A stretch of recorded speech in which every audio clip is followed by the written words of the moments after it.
Good evening, everybody. My name is Rudy Silva, and today I'll be discussing the very controversial subject of Sharia law. Now, to those who may not know what Sharia law may be, it is actually a traditional Muslim law that dates back to centuries, pretty much that derives from the holy Quranic messages, or hadiths as they would call, and those set of laws are supposed to be the ideal way of life that a person should live by in order to obtain, Jannah, which is heaven, or in order to obtain glory from God, which is Allah. Now, Sharia law isn't quite so, you could say, passive or holy as many people may think it sounds. Sharia law is actually a very oppressive law that condemns human rights, that actually prohibit, that actually, not prohibit, I'm sorry, that actually promotes murder, humiliation, and also amputation if you were to break those laws.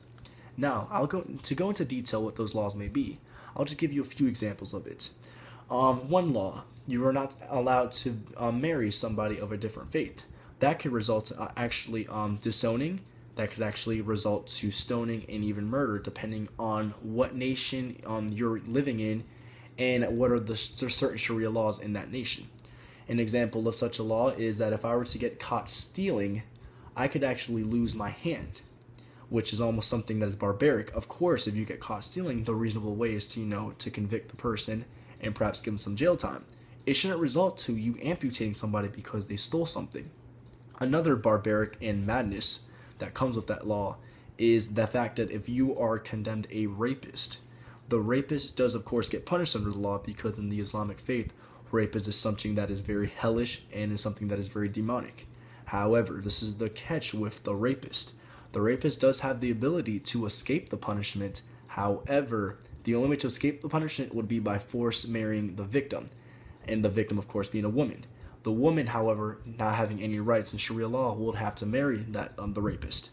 Now, here's the catch: if the woman were to commit adultery or perhaps leave the rapist or suitor, she would actually get much more severely punished than the rapist would.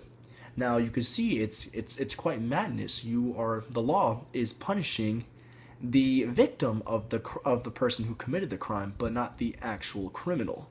It's a law that doesn't make any sense. It's a law that doesn't belong in any society, and is madness. It results to many violence. People die over these laws. A holy law shouldn't allow anybody to be murdered in such a heinous way, or perhaps to live your life, or live any of their lives in such an oppressive way. Now, that was just my given viewpoint on Sharia law. I hope you did enjoy this presentation.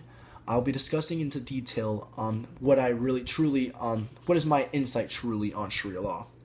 And I hope you have a wonderful evening, and thank you for watching this video. Take care, guys.